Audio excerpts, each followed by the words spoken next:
Welcome back to Is It Any Good, my review series where I sum up my entire opinion of a game in one expertly inflected syllable. I'm gonna be straight up with everybody, I have absolutely no way of being unbiased about this game. I played it a ton as a kid, and I think it's gonna be tricky to remain unbiased through the review, but I'll do my best. So here we go. The game we're gonna be talking about today is called Orphen, Scion of Sorcery.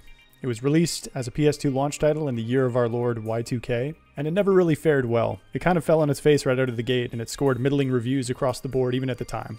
And it's easy to see why.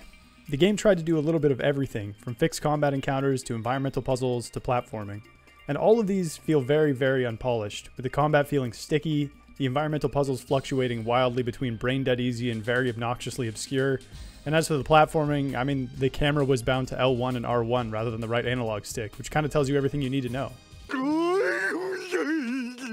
I mean, just watch me get spawn camped right here. There's literally nothing I'm pushing all the buttons, I'm holding all the directions, doesn't seem to matter. Game just wants me dead, so I guess I'm just gonna die there. Look at this, one more time for the fans. Yeah. The dialogue was pretty rough as well. I'm not sure if it was a localization thing, but the pacing's kind of choppy, the voice actors kind of sound like they were each only given like one take for a line. And they kind of sound like they recorded their lines in different rooms from each other and didn't really have the best context as to what was going on. But to be fair, this was kind of par for the course at the time in video games.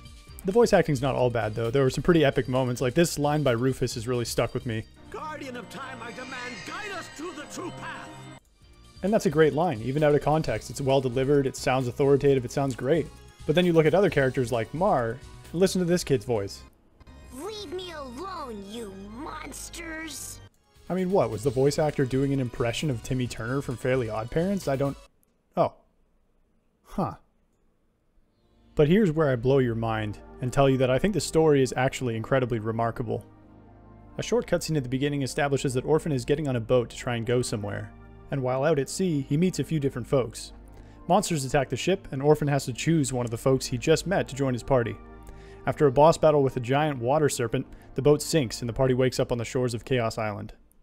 What follows is an adventure with the NPC you chose. Orphen learns that their motivation for coming to Chaos Island is to reunite with their missing loved one, and he agrees to help. The group finds themselves in precarious situations, unraveling the mysteries of Chaos Island and conquering the monstrosities that dwell within it, searching for an artifact called the Crystal Egg, which has the power to manipulate time itself. As the character's story concludes, Orphen and his friends leave Chaos Island, wistfully reminiscing about their adventure. But then, Orphen mysteriously gets teleported into a pocket dimension, where the little girl he's encountered on his journey, Ronnie, informs him that he still has a part to play, that Chaos Island will not let him go, and that he is bound by the chains of eternity. Orphen then wakes up on the ship, wondering aloud if it was all a dream. Though this time he finds that the companion he chose the first time is no longer present, and he must choose again as the boat is besieged by the same monsters as before. This happens until Orphen has completed all three adventures with Sephi, Mar, and Zeus.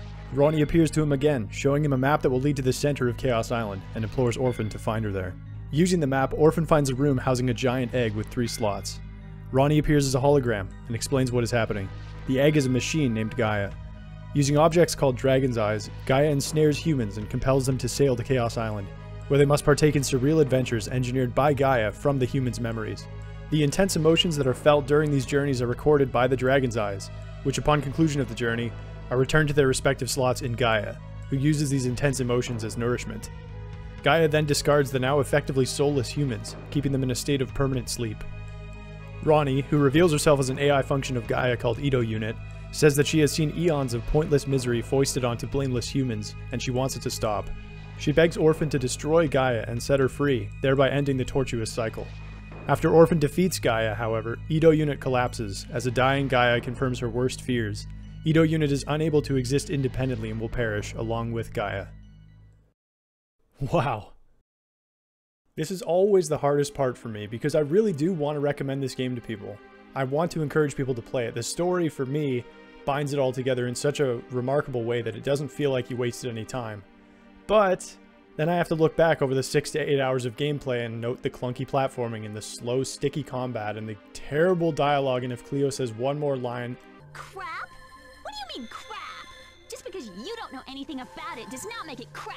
And it just torpedoes any urge I have to recommend the game, because I know a lot of people won't be able to get past that.